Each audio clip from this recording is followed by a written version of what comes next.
What up? What up? Welcome into another episode of Profit Picks. If you are new, we do always start this show by being transparent. And yesterday, I had a really good day. The best bet for the show won. That was the Jazz +7. And then, other than that, my 5% on the Spurs cashed pretty easily. They led, they were about 12, I think, after the first and never looked back. Raptors Clippers, 3% went up and over the total. And the Wizards +8.5 winner. Spurs team total over 120.5 was a winner. And my lone loser was the Warriors +2.5. So I've been doing a really good job of finding these ugly teams, cashing with them so far this season. It's good to see you again, Rob. It's been a little bit. How's everything been for you? And how you doing today? Yeah, good to be here. Ski end of the week. We love these Thursday, Friday segments. Yesterday was good for me too. 2-0. Had Oklahoma City and Miami over the total. Pretty easy. Got the 248. And we had the Chicago Bulls, Houston Rockets total over. That game didn't really need the overtime. Regulation found them over the total already. So it did go overtime and get way over. But two nice ones. Glad you hit on Utah. We were on yesterday together on the Wagertalk show, and Utah was a dog that I thought had a chance. Didn't use it for clients, but I did think they had a chance. And boy, they had more than a chance, right? They beat Denver pretty good. Yeah, the Jazz have 30s. just continued to put money in our pockets. I mean, I feel like I got on this pretty early, and I just saw they got healthy, and it's a big difference in the Jazz team we were looking at earlier in the season. I mean, I mentioned it, but think about the Jazz from last season. They were damn good until they started to get hurt. So I think the market clearly hasn't caught up to it, putting them out there as 7 point dogs every night. Maybe after another outright win, they'll start to respect the Jazz, but they didn't last night. For the chat, I have to shout you guys out. And I'm going through the comments. There was nobody who got it right, check. There's a lot of comments. Uh, this one, I gotta say, Raven Ron starting out the day 0-2, black shirt and ski no hoodie. That one was not correct. Siete Catorce says Vino and apple green. He does have a new color, but it's not apple green. Before I continue, sorry, excuse me. The chat was also on fire yesterday. The chat went 34 and 12. So, like I always say, there's a lot of great cappers in here. A lot of, we have a good time, we have fun, but we get into the bag too. So, shout out to Jeff H. He was on the Spurs. Marcos had OKC full game. Joe the Gambler went with the Wolves. There were a couple people on the Wolves here. I should have had them all grouped together, but shout out to Joe the Gambler. Travis, it was a couple people on this play as well. Pelicans first half. If it ain't broke, don't fix it. Travis Johns cashed that one. JB Brown gave us two winners. Pacers team total under 130.5 and Sacramento first half -4. Brian H was another one on the Pels first half. Ernest dropped a winner, 23.5 points up and over for Kawhi. Sound off 078. I think that was a new name in there. And he was taking some shots at me at the end of the show, but I love it because that's what we do here. We have a good time. He had North Carolina and he had the Bulls money line. Both of those were winners. Tim H, Raptors team total over 112.5. Cash. Travis E.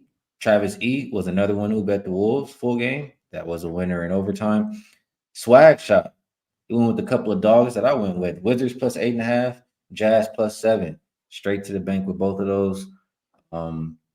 Nathan, nice winners here. Toronto +10 and the full game over. Dante also gave two winners. The Raptors full game over and the Spurs first half. Nice work there. Bitsy, you're the one person whose bets I cannot grade because you always give a first quarter prop, and it's just too hard for me to go back and look at what they had at the end of the first quarter. Those stats are not readily available for me. But I do appreciate you sharing. He had Laurie first quarter rebounds over 1.5. Daniel with the winner on the Jazz. The real DJ gave us two winners, the Spurs and the Hawks game over. Ronell gave us Jordan Poole over 16.5 points. Armando went with Northwestern -1.5. Let's see. Dan N was another one on the Pelicans first half. Joe F went with the Spurs. I am C-Mac was another winner on the Wolves. Daniel P went with the Hawks first half. I think he was the only one who cashed with that one yesterday. Link, he had a similar bet to who was it here? Nathan. He went with the Raptors team total over and went with the Raptors plus 10, both cash. David H, another one on those Pelicans first half, went with the Clippers game over, cash, cash. Peter stopped by, took the Jazz, not even the best number. They didn't need any points. They cash out right. And Mike Jeezy, last but not least, he cashed with OKC. So hell of a lot of winners. Absolutely amazing job by the chat. 34 and 12 is, every single one of you guys deserve a shout out. So let's keep it going. We've had a 29 and 16 day, I think, to start the week, and we've had 34 and 12 yesterday. We're on fire in here, man. Let's keep it going.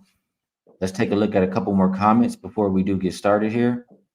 They're still trying to see if we can get Robino's shirt color correct. Before we started the show, said navy blue.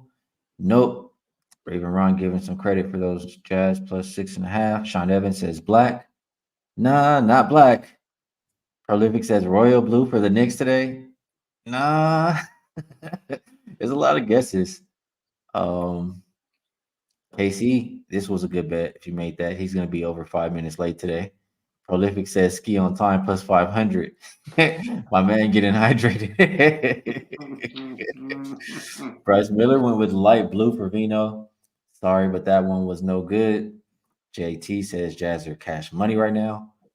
They absolutely are. And his best bet Pels was easy.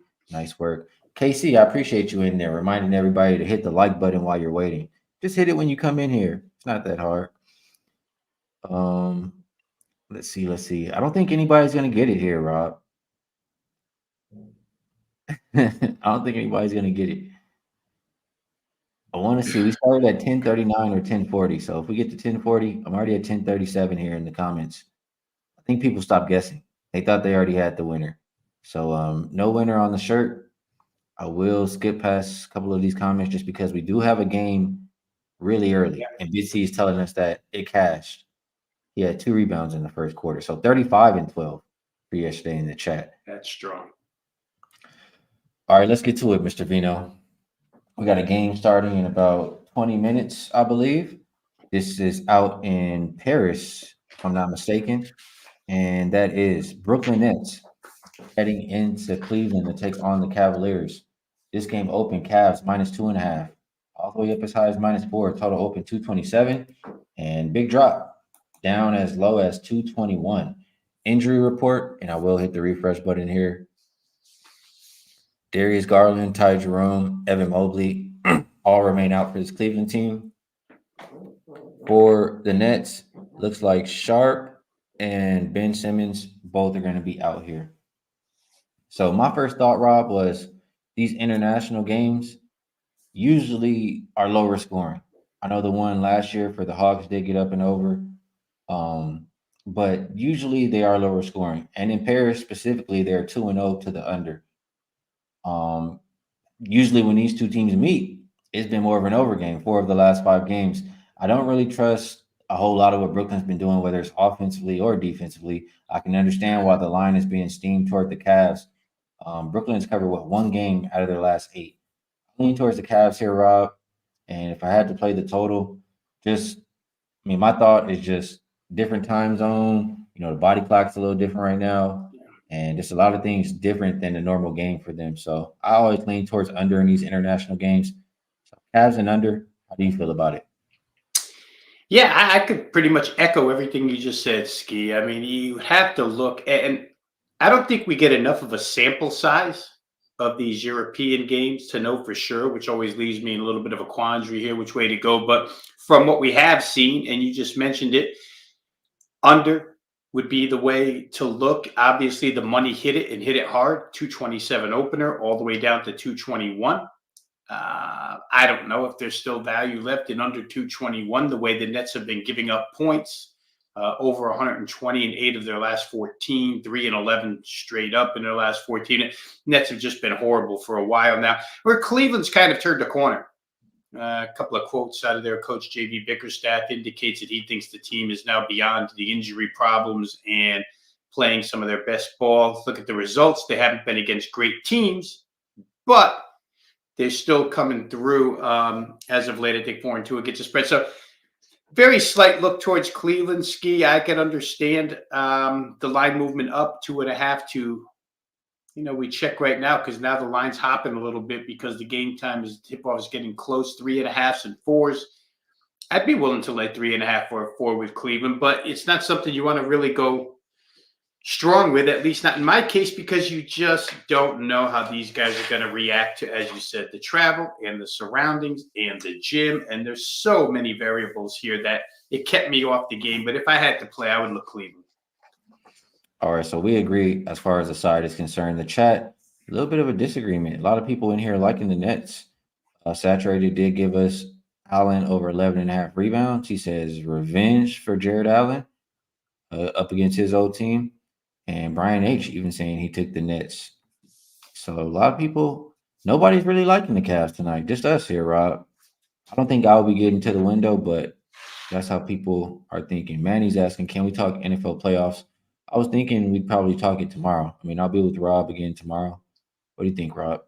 Yeah, and I'll have more time because I got another spot here at 2:35 East, 11:35 for you. So we can get into the NFL playoffs tomorrow. No problem. I want to give Saturated because he's the one who pointed out Jared Allen. Just real quick here, Ski, before we move on. I want to give you what his head coach said about his play recently. This is Bickerstaff talking. I'm hard-pressed to find a big guy who's playing any better than Jared Allen right now. I think we all need to take a serious look at his all-star accolades because I don't know many big guys, if any, that are playing than him right now. So Saturated, having played over the 11.5 rebounds, maybe out to something there with Jared Allen, who, according to his head coach, is all-star worthy. Yeah, good stuff there from Saturated.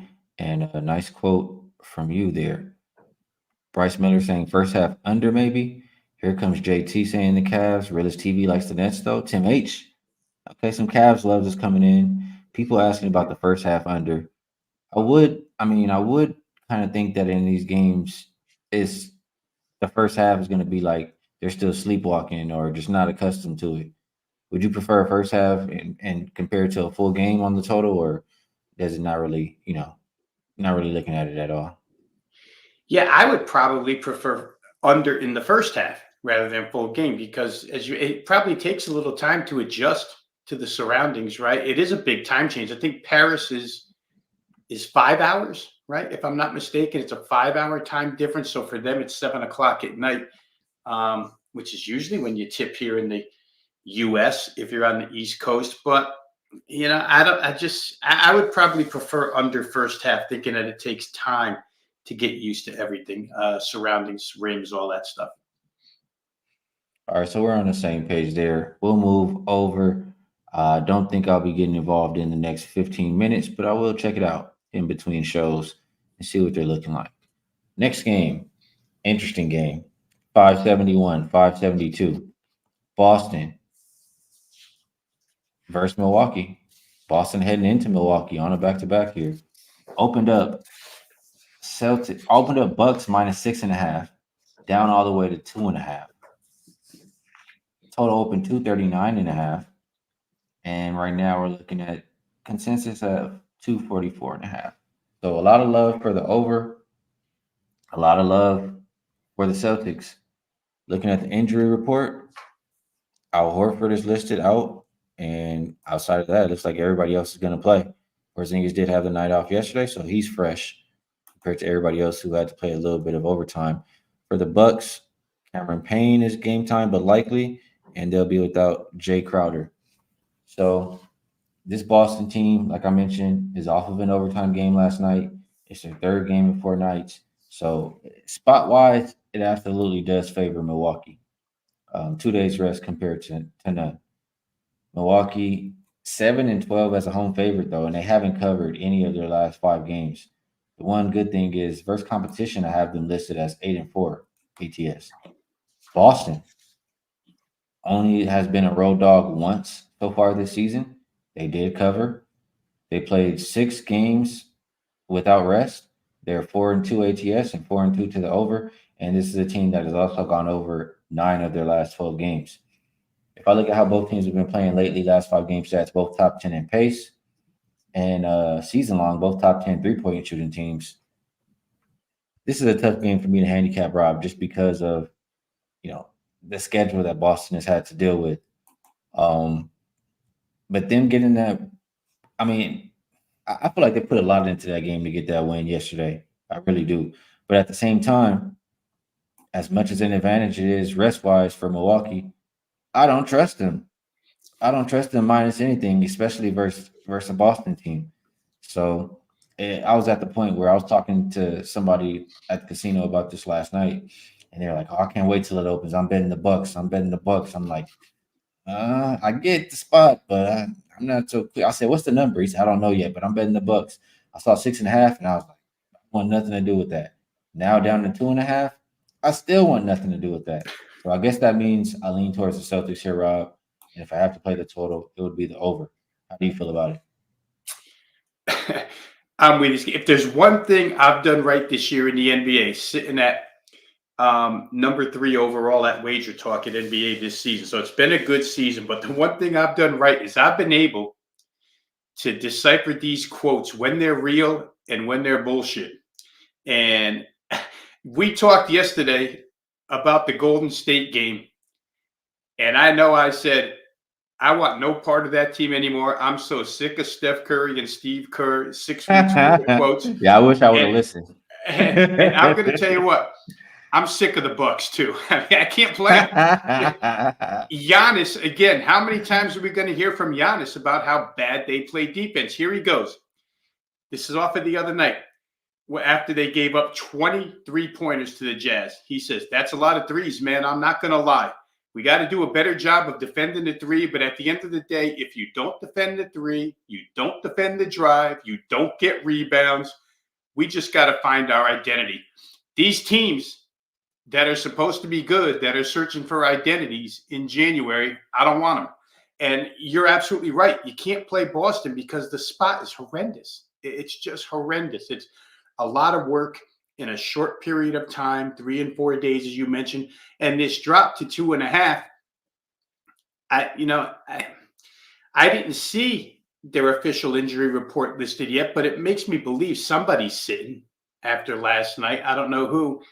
Still, and I know you're in agreement with this, the way the Bucks give up points, it's hard to trust them in any favorites role, no matter how, like last night with Golden State, desperate. I'm tired of these teams that are desperate and need to find things and can't play them. The one thing you could look at, I'm sure, is over. We've seen Boston walk into Sacramento, who I think Sacramento is kind of defensively comparable to Milwaukee. Walked into Sacramento a few weeks back with a total second-team lineup and scored 140 points. So Boston can score no matter who's on the floor. I think the Bucks will score, and without Al Horford, it makes it easier for guys like Giannis to score.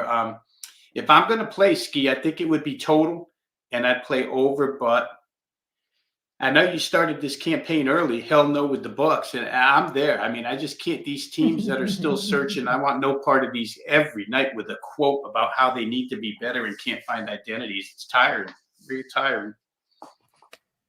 I agree.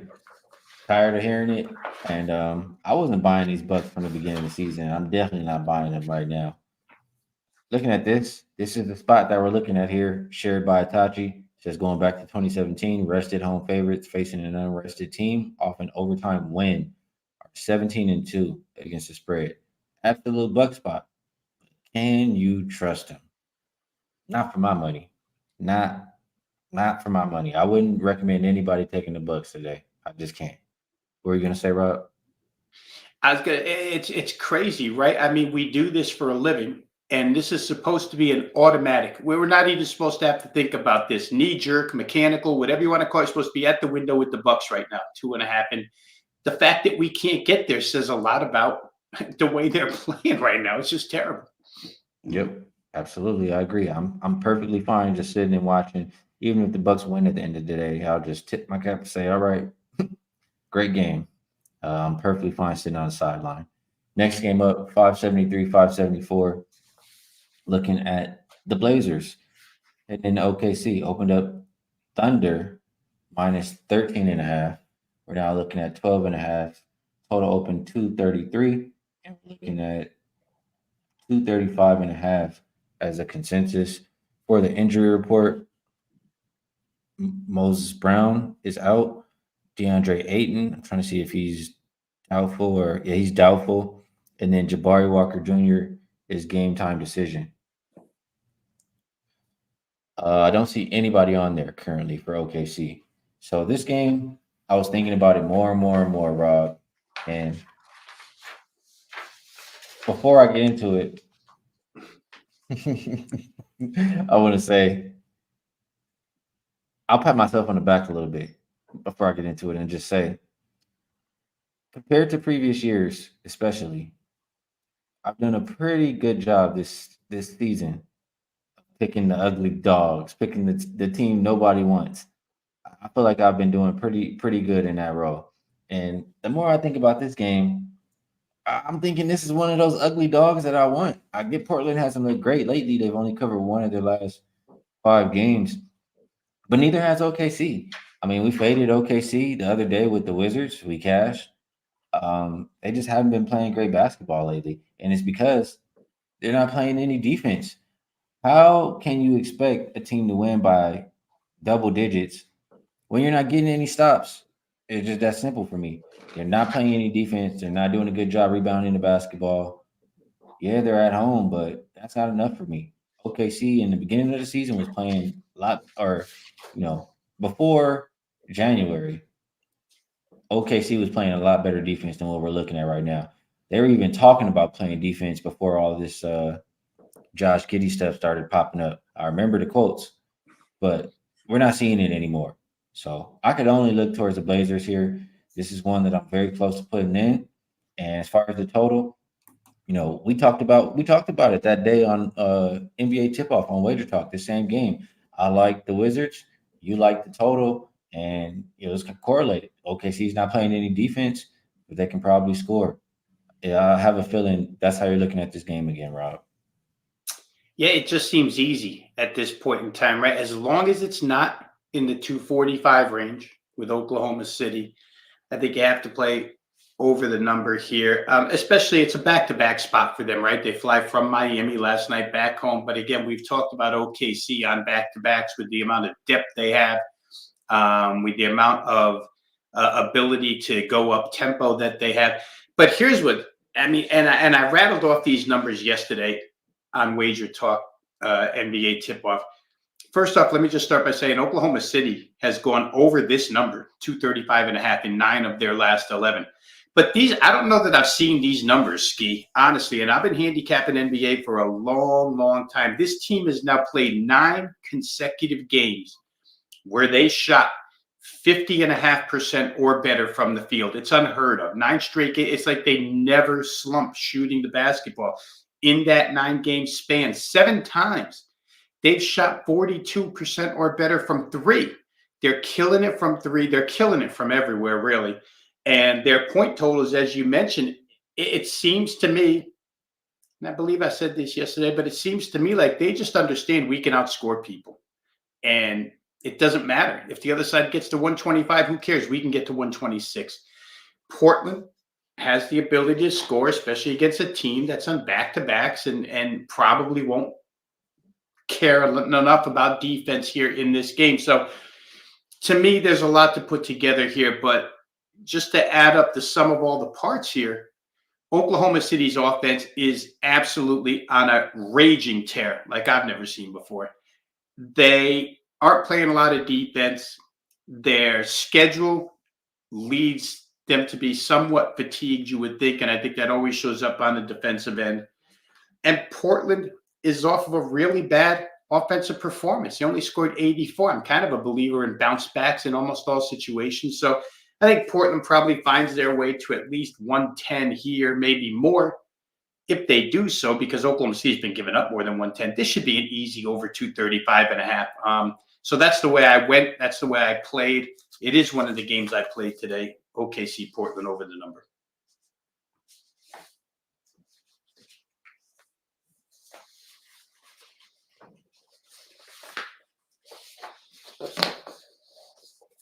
Oh, you're muted.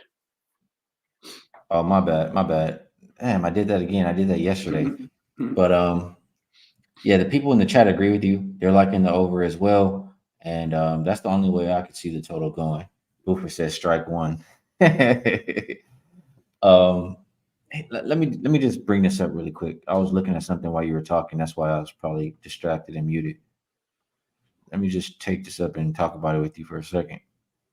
So I was just pulling up some things, the situation that they're in. So a home favorite, unrested home favorite, unrested double digit home favorite that had to travel because they played on the road Right. last night versus an opponent with 1 day's rest, going back to 2011. And they are 17 and 26 ATS, 39.5%. The average line was 12. They only won those games by about 9.58 points per game. And then I just want to take a look at, what if they won this game? It's not trying to let me put it in here. Maybe I'll just go like this. There we go. What if they won that last game? They're coming off, they're, they're unrested, but they won the last game. How much do they care to really go hard in this game? That's what I'm thinking. And it gets a little bit better. Seven, I mean, a little bit worse, however you want to look at it. 7 and 15 ATS, 31.8%. Says to fade the Thunder. Says to look at the Blazers here tonight. And once again, this goes back to 2011. Not crazy sample size, but Rob, what do you think about this query? Does it push you a little bit towards the Blazers? Well, the only counter I would have for that is we're talking an awful lot about the Oklahoma City situation, scheduling wise, but Portland's in the midst of a huge road trip, right? This is like their sixth road game in a row. I think they play their seventh tomorrow night. In fact, I'm looking at it right now. They play Minnesota tomorrow, so it'll be 7 games in 12 days. So Portland could be a little road fatigued as well. I know it's hard to have a query that specific, versus a team that's played 6 road games in their last 11 or whatever. But I think you could counter with that as an anti-Portland piece of the handicap, saying, well, they could be a little bit fatigued as well as OKC. But I think still, it kind of strengthens my thought process on playing over if I have 2 teams like that where defense might just go out the window tonight. So we'll see. I didn't, there's a lot of situational spots here today that make the side tough. We talked about a couple. I'd rather play total in that game. Fair enough. So if you see me trying to see what's up, man, I wish I could get that song for the intro. I really do. I just don't want copyright and then get my channel in trouble or something. Raven Ron says he's gonna roll with you on the over. Our guy RC tapping in. I really want to get there with the Blazers. I guess I have to think about it just a little bit longer, but I really do feel like that's the right side. We'll move over to 575, 576, Knicks and Mavericks. This game opened up Mavs -1. We've seen a flip of favorites. We now see Knicks -4. Total open 234.5, and we're looking at that same 234.5 as a consensus. Injury report, I will refresh one more time. For the Knicks, just Mitchell Robinson. He's been out. For Dallas, they'll be without Luka, Dante Exum. Looks like Lively is doubtful. Maxi Kleber is also doubtful. And Grant Williams is a true game time decision. So Dallas is going to be really shorthanded here. That's why we've seen this flip of favorites. And I mean, I was thinking, if it ain't broke, don't fix it kind of a deal. The Knicks, since they made this trade, they've been really good, are playing really well, and their defense has been extremely well. 5 straight covers, 5 straight unders. They've been holding opponents under that. I know they've held every opponent under 107, which was the last team total that I took. I think it was versus the Blazers. I think Mavs are pretty short-handed here. Knicks are playing great defense already. What I'm seeing, 12 of the last 15 meetings between these teams have gone under. Knicks playing at a very slow pace, although the Mavs play up tempo. Another thing that stands out to me here is last 5 games, both teams top 5 defensive rated teams. I mean, look, Knicks have won under 5 games in a row, but Mavs have won under 4 of the last 5. So I'll ask you this here, Rob. Should I just be banking on the Knicks to play defense tonight? Or is this a full game under? Should we bank on the Dallas side too? I would bank on the Knicks side, but in my opinion of Dallas is when I see Derek Lively on the floor, I see rim protection. When I don't see him on the floor, I don't see rim protection. And just the thought of Randall and Brunson, the Knicks attack the rim. And now with Anunoby, they're that type of aggressive style team. Again, we've seen years and years of Dwight Powell at center. It doesn't work defensively, at least for this team. So when I look through the Dallas lineup, what they're going to be using tonight, it looks, you said they're short-handed personnel-wise. I would say they're short size-wise as well. Just looking at what's going to be on the floor, Kyrie, Jaden Hardy, Josh Green, Derrick Jones Jr., and Powell. It's a small lineup, a very small lineup. So I would think the Knicks I would count on the Knicks to play defense here for sure. We talked about this. You give Thibodeau a defensive guy like Anunoby, and all of a sudden, you quoted the numbers, 5 straight unders, right? The guy has somebody he can rely on and that he's praised since he's come over. So I like the way the Knicks are going right now. It's a confident bunch. I would certainly count on it. Maybe there's a Dallas team total to be played under here as well. But I think I like the Knicks too, Ski. This is just a game where unless Dallas shoots lights out, and I don't know if somebody, let me just look real quick here because Knicks first half might be even a better way in my mind. Knicks first half are only -2. Dallas got out of the gates very slow the other night against Memphis without Ja, right? And Luka actually was reinserted into the lineup. Now he's back out of the lineup.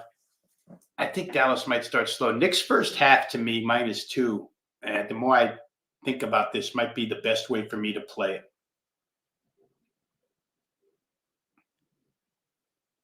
I think this is the game I will get involved in.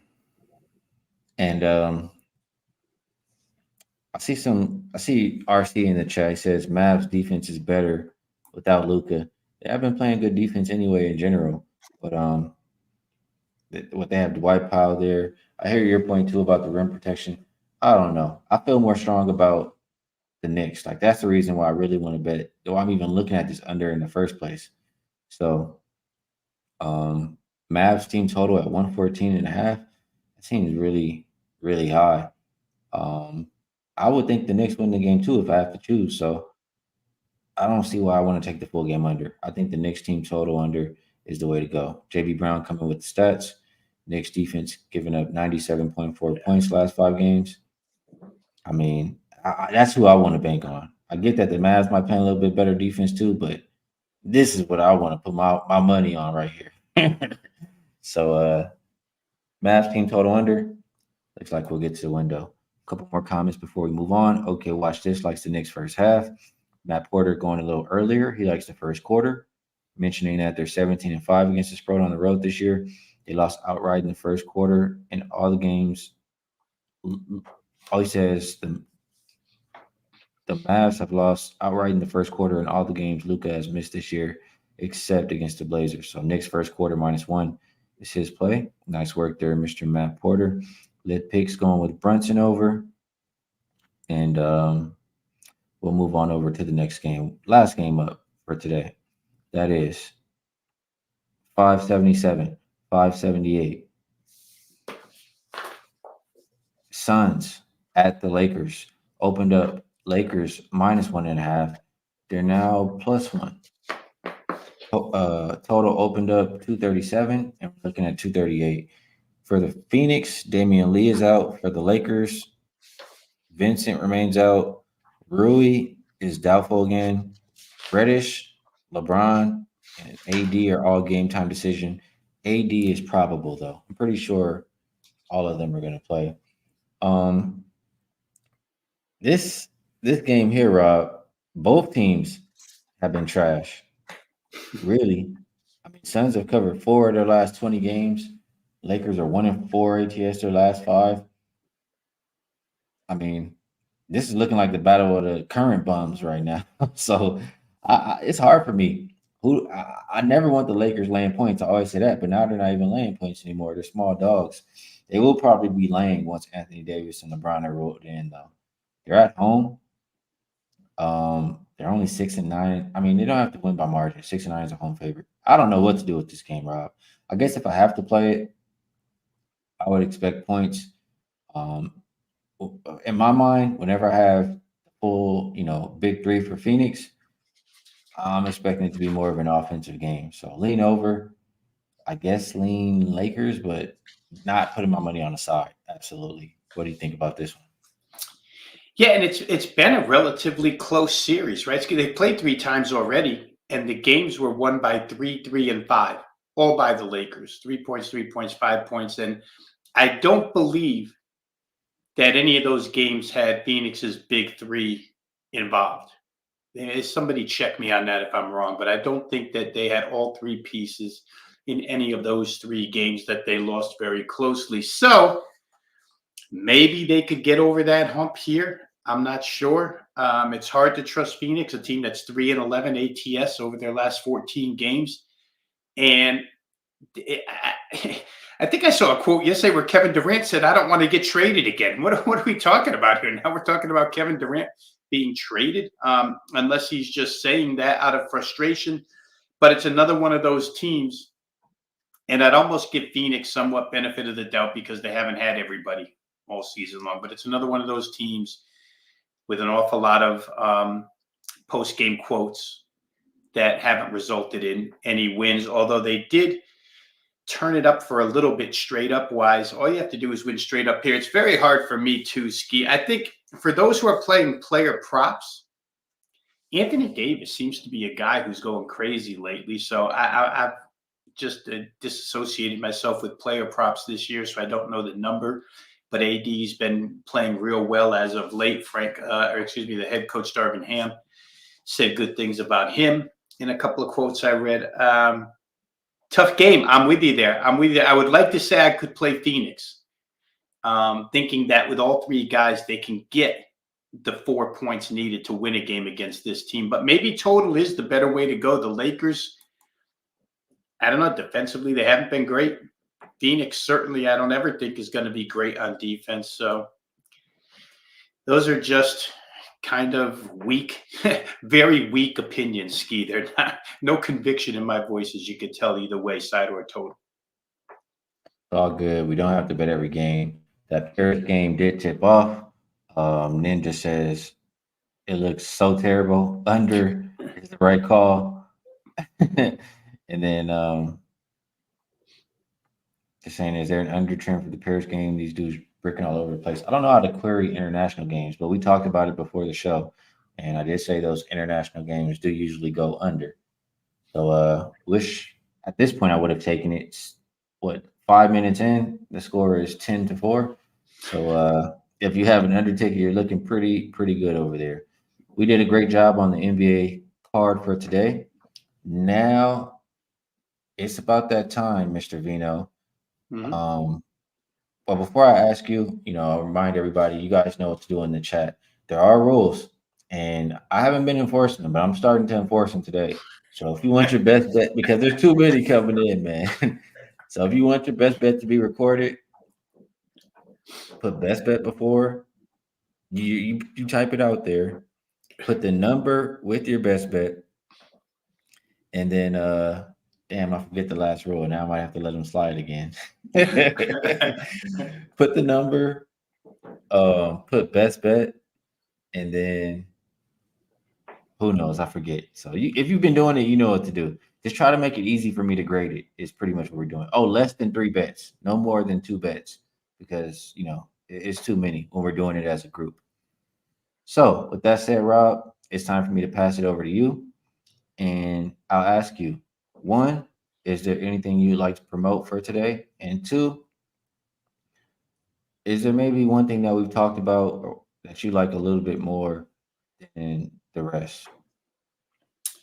Well, let's start with what we'll promote here, Ski, what we promote all the time. You can find my work at Wagertalk.com. If you're not a member, I say this ad nauseum, I know, but new listeners are picked up all the time. New viewers are picked up all the time by Ski on his show. So for those who don't know, go to wagertalk.com, drop your email address. You'll instantly get free access to all the video content, all the written content, all the analysis, all the selections that are provided for free every day in all sports. I mean, they don't miss a beat over there with what's going on.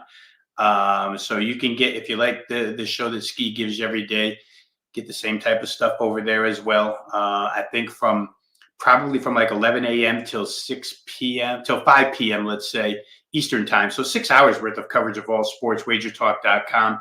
If you are interested in selection packages, you can always find my plays over there on my homepage at wagertalk.com. I know Ski has it built into the show here, so you can get it right from there. But once again, if you're not a member, crazy not to be. Even if you don't want to take people's advice to the window, you can at least listen to it and maybe help you onto a play that you liked already, off of a play, something to help you out with your own handicap, wagertalk.com. For the game today, Ski, it's almost like, to me, it could end up, because Matt came late with a number of Dallas losing every first quarter that Luka hasn't played other than the Portland game. And it almost feels like a situation that Jay Money talks about an awful lot: trifecta, first quarter, first half, full game, Knicks. I don't see, and I can't talk anybody off of any of those. The one I'm going to prefer to go with here is Knicks first half, -2. Dallas has started slow lately, and that slow start against Memphis the other night, there was no reason for it other than bringing Luka back into the lineup, which sometimes does cause disruption. I get it. But here, the Knicks are so confident at this point in time. And we talked about the way they're playing defense right now. I know there was a number brought up, 97.4 points allowed per game.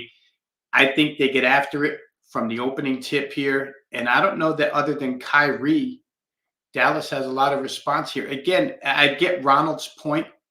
Capper, who came in and said that Dallas is a better defensive team when Luka's not on the floor, but they're not a better defensive team when Derek Lively's not on the floor, and he's not there tonight. Dwight Powell, they've been trying to get a replacement for him for years. They haven't done it. Give me first half, Knicks -2 against Dallas. Good stuff. I think that's a very solid play. And Rob, I know you say you have a spot you have to get to. So if you have to dip out, I appreciate you coming on and capping the games with us. I'm sure they appreciate you sharing. And the link to both Rob's profile and myself is in the description. So if you want to go check us out at Wager Talk, just go right to the description. You can click the link and we're both right there. I do want to shout out the chat. A couple people, some people in the chat sharing their best bets before I share mine. JB Brown says Knicks -4.5. Bitsy going with a full game prop this time. DiVincenzo over 14.5 points plus rebounds. Darrow likes the Bruins over 1 goal in the first period. We're getting all kind of sports. Jay Gill says I'm cracking the whip on you guys. I have to, man. I have to. I can't let it slide anymore. SB likes the Bucks -2.5. It just reminded me of all the whip talk last week. I forgot about that too. That's a good point. He probably was thinking about that when he said that comment. A lot of good best bets coming in here. And for you guys who are watching on the replay, it is available. The live chat is available. If you're watching on your phone, just go to the comment section and swipe it over, and you'll see the live chat, and you can get all of these best bets from these guys. And the chat went 34-12 yesterday. I believe 26-19 on Monday or something like that. So chat has been on fire. Make sure you guys go back and check it out. And if you're watching on the computer, it's in the top right. For myself, I'm going to place it as soon as I get off this show. I haven't placed it yet, but it's only right. It's only right that I go with this play. Keep with the theme of making money with those ugly dogs, the one nobody wants. OKC's not playing any defense. They're not getting my money. 12.5 for a team that's not getting any stops. I'm going with the Blazers plus 12.5. That is the best bet for the show.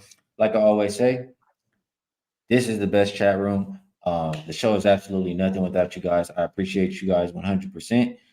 34-12 yesterday, man. If you didn't know, Pay attention to the chat. Best of luck if you tell. Hit the like button if you guys can, if you enjoyed the show. And I will be back again with Dutch, Babano, and Wham Bam in about an hour and a half if you would like to check it out here on the channel. That's it. I'll catch y'all later.